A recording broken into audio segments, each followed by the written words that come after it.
मैं आप सबको बहुत सावधान करना चाहता हूं और आप सबको कहना चाहता हूं कि चौकन्ना रहें। सावधान तो रहें नहीं, चौकन्ना भी रहें। भारतीय जनता पार्टी हारते समय कुछ भी कर सकती है। अब वो हार रही है और जाएगी तो फिर कभी लौट के नहीं आएगी। ये डर सबसे ज्यादा उनके अंदर है।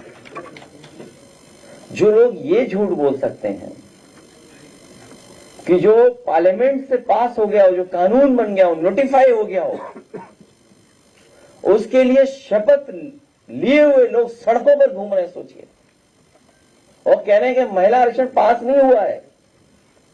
उनकी बदनीयत नहीं पास हुई है, उनकी जो साजिश थी वो नहीं पास हुई है, उनका जो षड्यंत्र था वो जनता ने देख लिया कि कितना बड़ा षड्यंत्र उनका था, उसका पर्दाफाश हो गया। वो झूठ बोल करके अपना उल्लू सीधा करना चाहते हैं। हमारे पत्रकार साथियों, इसी तरह लड़ते रहो। अभी चैनल तो नहीं ब्लॉक हुआ आपका, और हमें तो वो पता है कि एक नौजवान ने हमें चाय क्या पिला दी, चाय की दुकान बंद करा दी। कैसी डेमोक्रेसी है, कैसा लोकतंत्र, सोचिए कि एक व्यक्ति ने, एक नौजवान जिसको रोजगार नहीं सरकार दे पा रही, स्वयं रोजगार कर रहा है अपनी काबिलियत से, वो कम से कम ये तो कह रहा है कि मेरे से अच्छी चाय कोई नहीं बना सकता। मुझे तो लगता है कि इसी बात की नाराजगी होगी उसने कैसा क्यों कह दिया।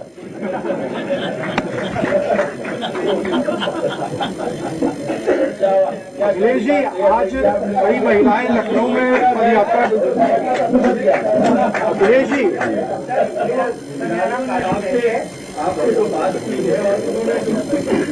हाँ, आपका तो रहेगा। आज बहुत दिनों बाद आए हो आप। कहाँ बीमार हो गए थे क्या? हैं? इधर नहीं आए आप, बहुत दिन दिखे नहीं आप।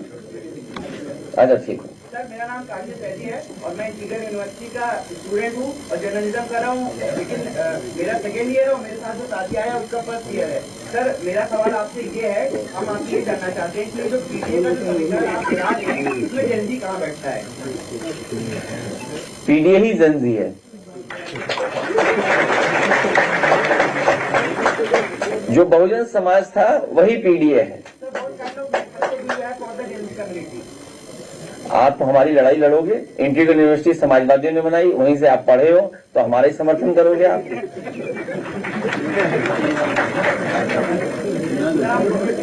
हैं? अलग से टाइम लेना। अच्छा, अभी जेनजी है तो अभी दे दो, अभी आ जाओ, अभी आ जाना, रुक जाना, अभी आ जाना। नहीं, क्रोधित हो जाए क्या पता। अखिलेश जी, आप तमाम। अरे रुक जा, आराम से। हैं? नहीं, वो ठीक है। क्रोधित में सिविलाइज क्या होता है? सिविलाइज लोग भी गुस्सा हो जाते हैं।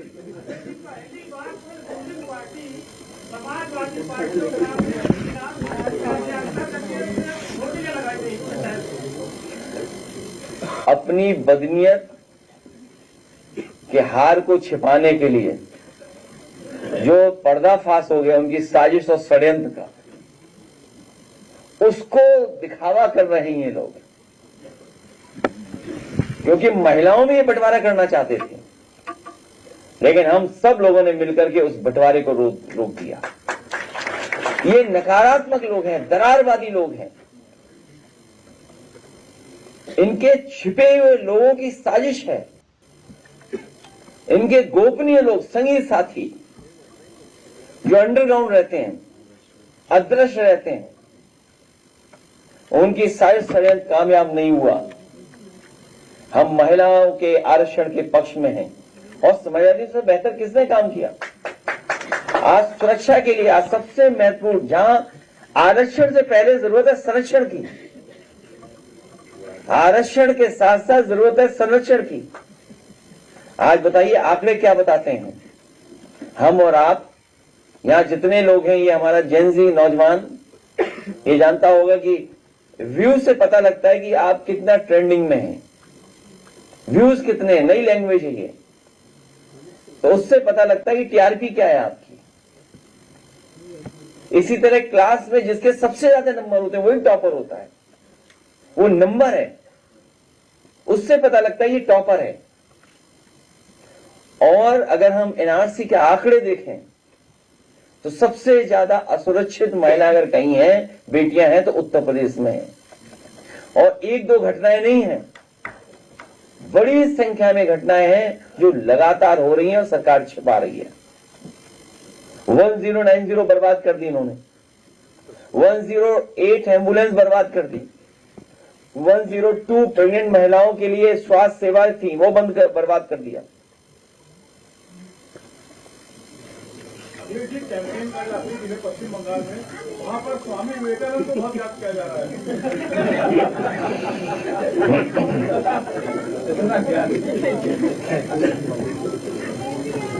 एक मिनट, अभी आरक्षण नहीं मिला है, बात कर लेंगे अभी आप बात कर लेंगे, बाद में कर लेंगे। आखिरी में आपसे ही बात करेंगे, ठीक है? आगे यहाँ खड़ा कर देना, बात कर लेंगे इससे।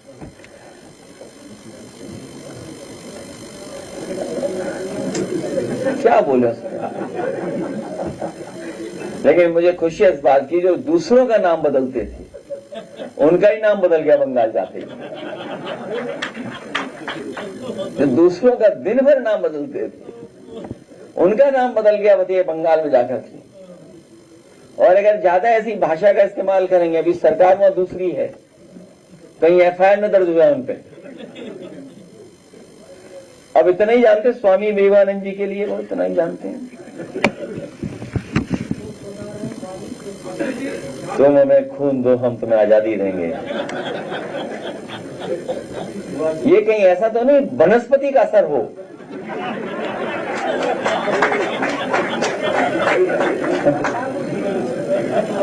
अखिलेश जी आज लखनऊ, ये वनस्पति का असर तो नहीं था कहीं? अखिलेश जी आज महिलाओं की पदयात्रा थी। महिलाओं कहना था कि उनका खुला अपमान हुआ है, पैदल कई किलोमीटर बुजुर्ग महिलाओं को चढ़ा दिया गया और उसके बाद उनके हाथों में बासी खाने के डिब्बे दिए गए। तो बीजेपी कार्यक्रम में जाते क्यों? और ये तो अच्छा हुआ बासा खाना खराब नहीं था इस बार। पिछली बार ऐसा खाना दिया था भेड़ मर गई थी कहीं। कम से कम वो न खाएं, और अगर खा लें तो थोड़ा इंतजार करके अस्पताल के पास बैठें, कहीं तबीयत खराब हो तो दवा ले लें वहां से। पिछली बार याद होगा आपको कितनी भेड़ें मर गई थी, कई सौ भेड़ मर गई थी, कई सौ भेड़ मर गई थी, कई सौ, संख्या नहीं बताएंगे, बहुत कई सौ। अखिलेश जी, माँ से महिला पत्रकार होने के नाते एक सवाल है आपसे कि जिस तरीके से सरकार महिला विरोधी दिखा रही है समाजवादी पार्टी को और कांग्रेस को, लेकिन एक तरफ अगर मैं बात करूँ, माँ से मणिपुर होता है, वहाँ पे कभी कोई नहीं जाता, ना ही उसके बारे में कोई बात करता। माँ से मध्य प्रदेश के छतरपुर में महिलाएं अपनी बातों को रख रही है, इसको लेकर के कैसे देखते हैं? भारतीय जनता पार्टी की किसी बात पे भरोसा मत करो, इतना ही सीख लो बस। और इन्हें हराओ और कभी लौट के ना आए, ये भी एक संकल्प लो। और एक बार नहीं, ये बार बार झूठ का पाठ पढ़ाते हैं, एक बार नहीं बार बार झूठ का पहाड़ पढ़ाते हैं हमें रात को।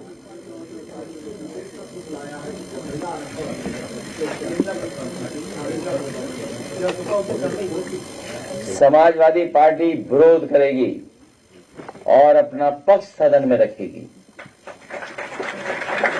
और जब सदन बुला ही लिया है तो कम से कम वो कानून क्या है जो नोटिफाई किया है सरकार ने। अगर सरकार नहीं बता पा रही तो हमारे बुद्धिजीवी, हमारे पत्रकार साथियों, जागरूक लोग, इंडिपेंडेंट लोग, जिन पर कोई वजन रख दो किसी का असर नहीं पड़ता, वो हर जोखिम उठा सकते हैं। कम से कम अपने YouTube पे, अपने चैनल पर, अपने अखबार में वो जरूर छपवाइए उसको, छापे उसको। चैनल बंद हो जाता है तो क्यों यहाँ सवाल पूछने आती हूँ, चैनल बंद हो जाता है तो?